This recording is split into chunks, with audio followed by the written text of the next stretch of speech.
Les films sont plus harmonieux que la vie, Alphonse. Il n'y a pas d'embouteillage dans les films, il n'y a pas de temps mort. Si on ment un peu, c'est pour être plus vrai.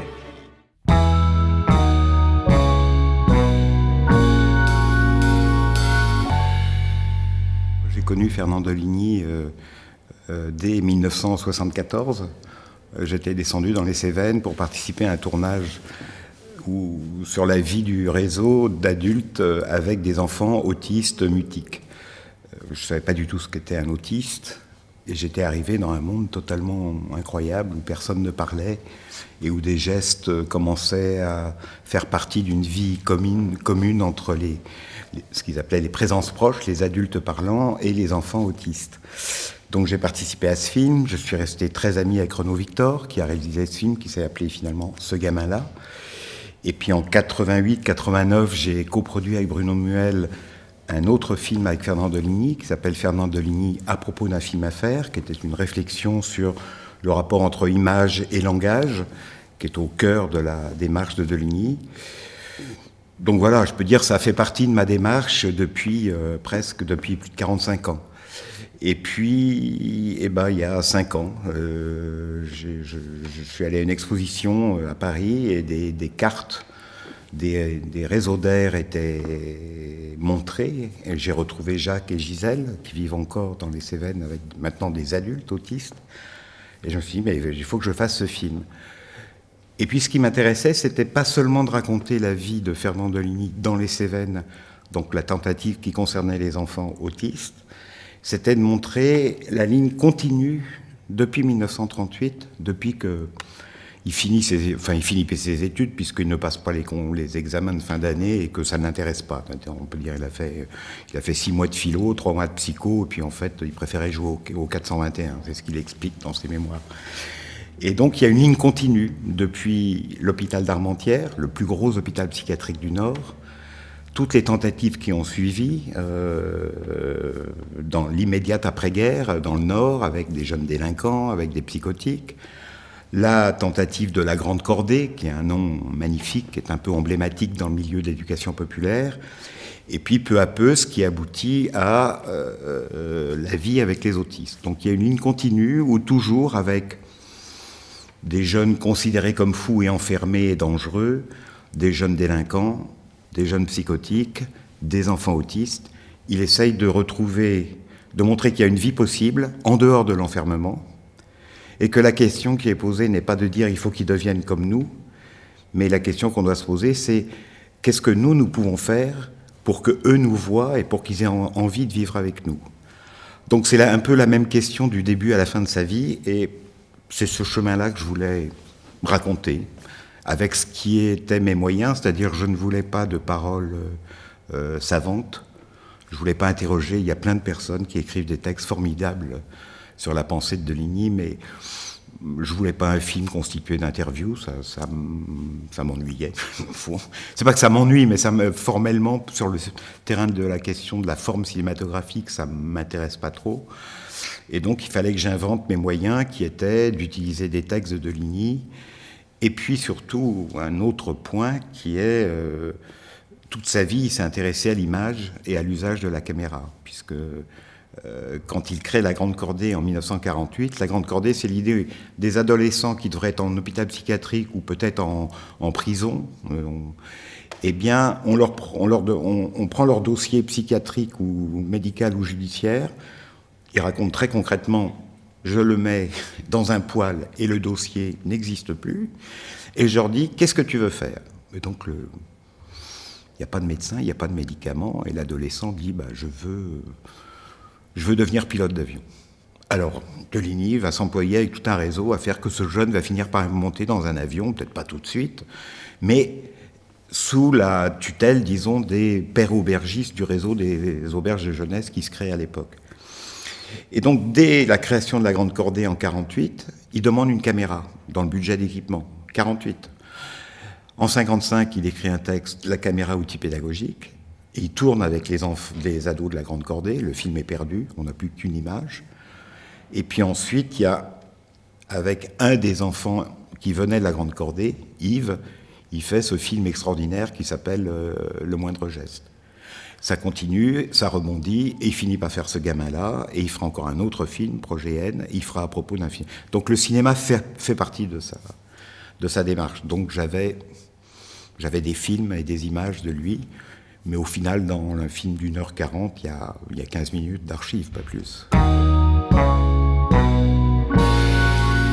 Il y a eu beaucoup d'émissions de radio avec Fernand Deligny, dont 3 heures faites par France Culture à la fin des années 70, en 79.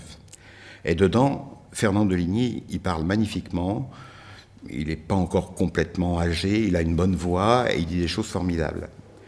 Et au début, je pensais me servir de ces enregistrements, que j'ai retrouvés sans difficulté. La difficulté que j'ai eue ensuite était financière, c'est que c'était des archives, au prix d'archives, et que je ne pouvais pas me les payer.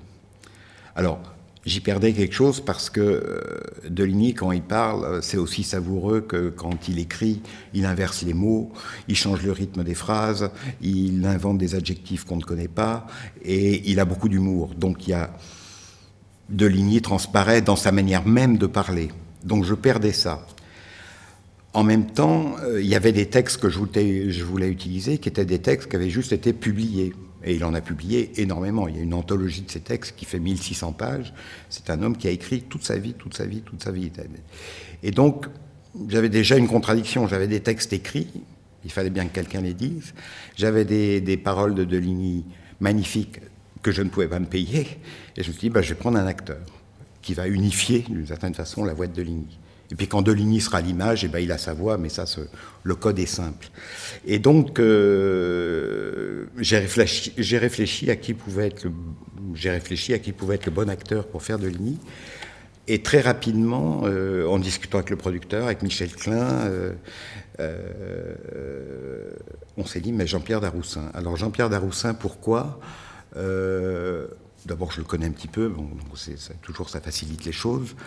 Mais enfin, je suis allé faire un test avec lui. Je suis allé avec mon iPhone dans un café sur les grands boulevards. Je lui ai dit, voilà, tu lis ça. Alors là, il y avait du bruit, je vous garantis. En plus, c'était l'heure du repas. Mais ça fait rien. Il a lu. Et lui, ça lui parlait tout de suite. Parce qu'il avait eu des expériences quand il était adolescent, comme éducateur. Pas comme éducateur, mais je sais pas, il était moniteur dans une colo. Il y avait des enfants autistes. Enfin, ça lui parlait directement. Donc il était sensible, il connaissait un peu, il avait dû voir un film de Deligny aussi. Et puis pour moi c'était une voix connue, une voix populaire, d'un acteur chaleureux et que je savais capable d'humour, donc de s'emparer du texte, qui par moments est un texte un peu savant, mais qui a toujours une distance, une ironie ou une manière de jouer avec les mots, et donc on a fait l'enregistrement ici à Toulouse, parce que par ailleurs il était en train de faire une tournée de théâtre, et donc il fallait venir là où il était pour l'enregistrer dans un studio magnifique dans la banlieue de Toulouse. Et donc ça a été Jean-Pierre Daroussin, et ça a été, je crois que c'est un bon choix. Je ne regrette pas. Les cartes, enfin des trajets, alors trajet ça voudrait dire qu'il y a une intention. Donc le mot trajet n'est pas bon, donc il a pris le mot R, c'est pas l'errance, R, E2RE, c'est un mot français qu'on n'utilise pas beaucoup, qui vient de errer, bon, et donc ce sont des traces d'air, des errances de ces enfants autistes. Mais au fond, la première chose que ça veut dire, c'est les personnes parlantes et les enfants autistes ne partagent pas le langage, mais ils partagent le territoire. Et dans ce partage des territoires, il y a des choses qui peuvent apparaître. Donc ce qu'ils cherchent à faire apparaître dans les cartes, c'est pas seulement pour le plaisir de tracer, c'est de faire mémoire du moment où un enfant va pas faire le trajet habituel ou va faire un nouveau geste. Ils décomposent l'espace dans les endroits où vivent les enfants autistes. Ils décomposent, c'est-à-dire le panier est là, pour éplucher c'est là, pour mettre dans l'eau c'est là, pour chauffer c'est là, pour manger c'est là, en se disant que dans cette décomposition, à un moment donné, un enfant va peut-être prendre le couteau, ou le panier, ou il va les mettre dans l'eau chaude, ou il va mettre les assiettes pour... Et donc, la trace qui est enregistrée sur les cartes permet de dire « Ah ben là, Gilou, il a pris le panier ». Donc, on fait très attention au fait que pendant des mois et des années peut-être. Le panier est là et Gilou le prend. Et ce qu'on voit dans mon film aujourd'hui, il y a Gilou qui est là depuis 1972, donc qui est aujourd'hui un adulte autiste. La cuisine, c'est son domaine. Il fait la vaisselle, il range les assiettes, il épluche le légume, il met la table. On se dit, tout va bien. Ce sont des gestes qui ont été repérés, puis repérés et donc réitérés par les enfants autistes. Donc les cartes c'est vraiment un moyen. C'est quelque chose de... Alors ce qui est beau dans l'usage des images aussi que veut faire Deligny, qui est permanent, puisque dès ses premiers livres, par exemple, il dessine, il demande la caméra des 48, c'est l'idée que la caméra, non seulement elle fait trace, mais elle change le statut de celui qui les fait et de celui qui est filmé. C'est-à-dire, il dit aux adolescents, c'est des délinquants, on n'a rien à faire d'eux, tout d'un coup, voilà, ils existent. Et donc, l'usage de la caméra va être permanent, des images Super 8, des images filmées avec la paluche, des images vidéo, les films qu'il fait. Et ce qui est beau, c'est que dans ce travail avec les images, il croise François Truffaut, qui est une histoire pas très connue, qui est connue, dans la biographie de Truffaut, c'est raconté en une page, que Truffaut, en train d'écrire Les 400 coups, n'est pas content de sa fin, et il va voir Deligny parce qu'il le connaît par André Bazin, il a lu le livre. Et la fin du film actuel, où Jean-Pierre Léaud court à travers cette longue plage à marée basse pour aller jusque dans les vagues, c'est une idée de Deligny qui est remerciée en tant que telle, qui est payée en tant que telle.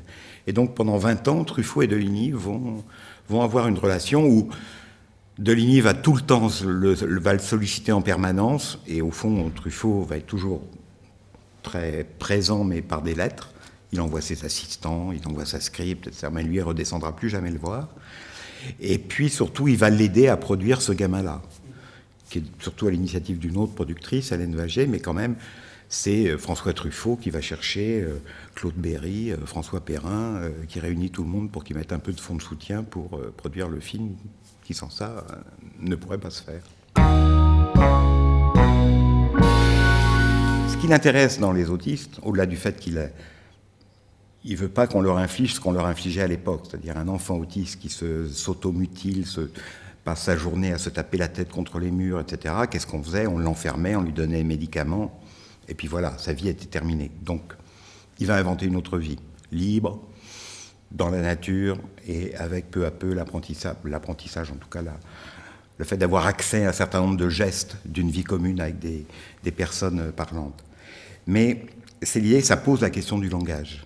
C'est-à-dire, qu'est-ce qui est humain quand on n'a pas le langage? Est-ce qu'on est des humains ou on n'est pas des humains? Si on est des humains, alors c'est que l'espèce humaine ne se définit pas par le langage, elle se définit par autre chose. Et peut-être qu'elle se définit par l'image que nous partageons aussi avec les autres animaux. Donc c'est une question profondément philosophique qui est au cœur de la pensée de Deligny. C'est-à-dire Deligny s'adresse autant aux cinéastes, aux philosophes, aux anthropologues, surtout et aux poètes, parce que quand même il a une parole de poète. Et donc cette question, l'agir et le faire, dire faire, nous on fait la soupe, on a l'intention, on sait qu'on fait la soupe. Les autistes, quand ils épluchent les légumes, ils font pas de la soupe. Il n'y a pas de finalité, il n'y a pas de but, et pourtant il y a le geste, effectivement.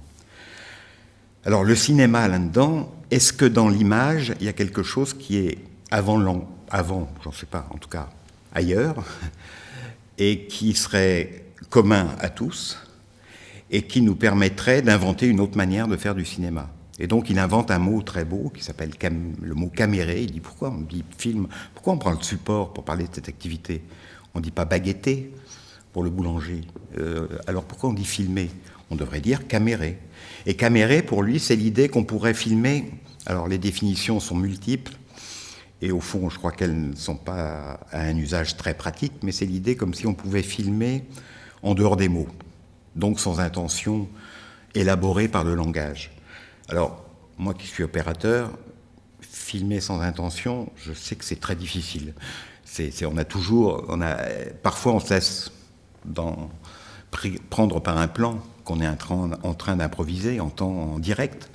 Donc peut-être qu'à ce moment-là, on est en train de camérer. Je ne sais pas. En tout cas, ça pose la question de l'intention dans l'image et comment elle y est.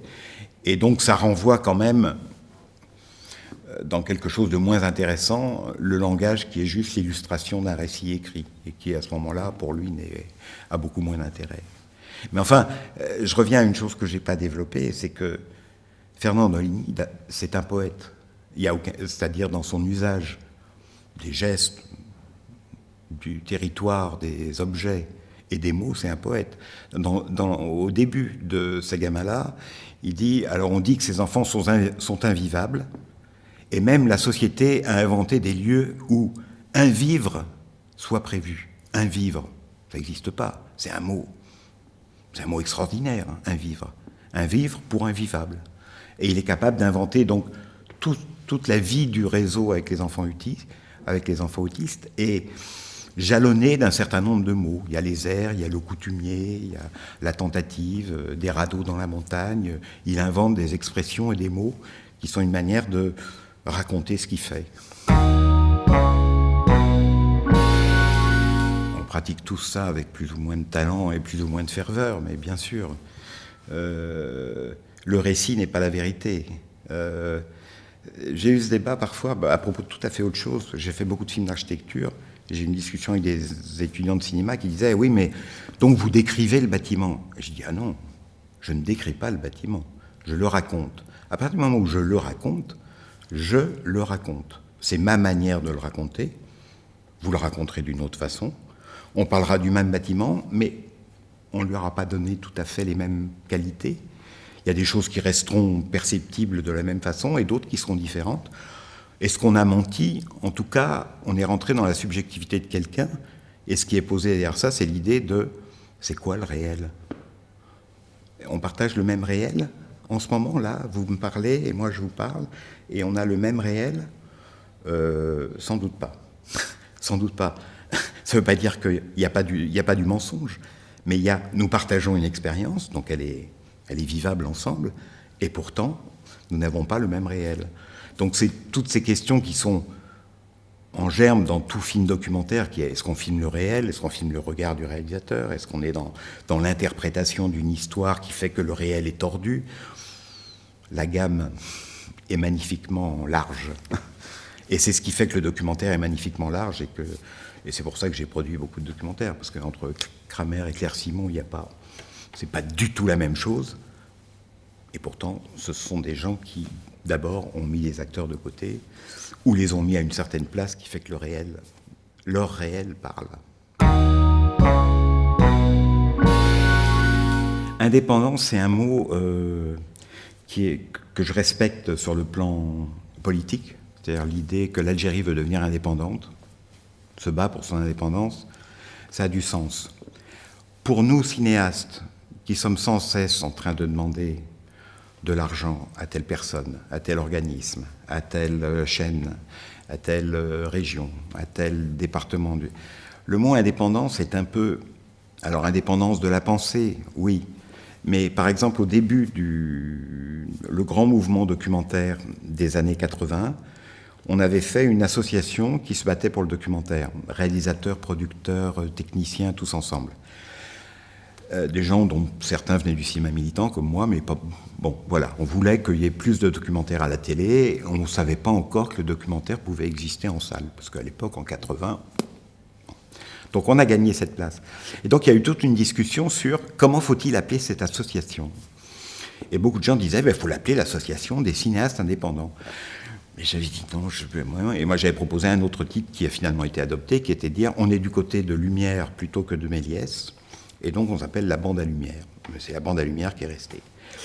Et donc indépendant, oui, je recherche l'indépendance, mais en même temps, sans la dépendance, je n'existerai pas. Donc le mot est un peu... me suffit pas en tout cas. Et création, c'est aussi un mot avec lequel j'ai du mal. Je suis très bien ici, hein, c'est pas ça. C'est pas pour dire. Je trouve ça. J'aime beaucoup venir à Auch. Je trouve que c'est magnifique à cause de la relation avec le public, la manière dont ça s'est construit. Donc je pense que il n'y a pas de compétition. Enfin, c'est formidable. Mais création. J'ai du mal à me mettre... C'est un mot que j'emploie pas. Voilà, c'est tout. Création et artiste, je n'emploie pas. Je peux dire que je suis un cinéaste, oui. J'ai plutôt envie de dire que je réfléchis au monde en utilisant le cinéma, donc ça veut dire que je suis un intellectuel, qui est un mot. Je suis pas, voilà. Donc c'est des mots que je n'utilise pas, tout simplement. Ça ne veut pas dire que je disqualifie leur pratique. Je crois que j'ai produit plutôt des auteurs qui sont indépendants et créatifs, que ce soit Kramer, Stan Neumann, Richard Dindo. Enfin bon, je ne vais pas faire la liste. Donc certainement, j'ai recherché ça, des gens qui, au fond, des gens qui à chaque fois faisaient un film qui était unique. Pourquoi il était unique? Soit à la fois tant par le sujet qui était abordé que par la manière dont il était filmé. C'est-à-dire, c'était ce cinéaste qui me faisait voir cette réalité-là. C'était cette singularité-là que je cherchais à produire. Et c'est ce qui m'a attiré, et c'est ce qui continue de m'attirer. Ce qui veut dire que c'est pas si facile que ça à produire. Mais ça, c'est autre chose. On va pas parler de ça. Donc, cette singularité, je la reconnais ou pas. Et puis, c'est moi, très subjectivement, qui me dis ça m'intéresse, ça m'intéresse pas.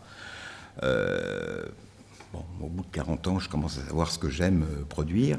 Mais les deux termes sont importants. À la fois, de quoi ça parle, bon, le sujet au sens journalistique, presque, mais surtout la manière de l'aborder.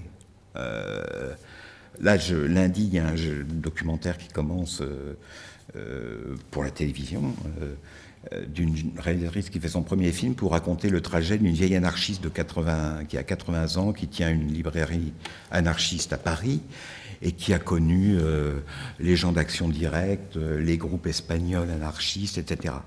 Un sujet mais totalement improbable d'une réalisatrice qui n'a jamais fait de film. Mais elle a créé une relation avec cette femme âgée qui fait que je me suis dit, ah, là, il y a un film. J'ai pas une admiration sans borne de l'anarchisme. C'est un premier film, je ne sais pas très bien ce qu'elle va faire, mais elle a réussi à créer quelque chose qui... Voilà, l'articulation entre, encore une fois, les deux sens du mot sujet. Le sujet, et puis le sujet. Je suis un sujet. Et donc, il faut qu'il y ait dans le bon équilibre. C'est ça qui m'intéresse. Alors, c'est de la création, oui, bien sûr. C'est indépendant, sûrement. Mais les mots sont un peu lourds, à mon sens.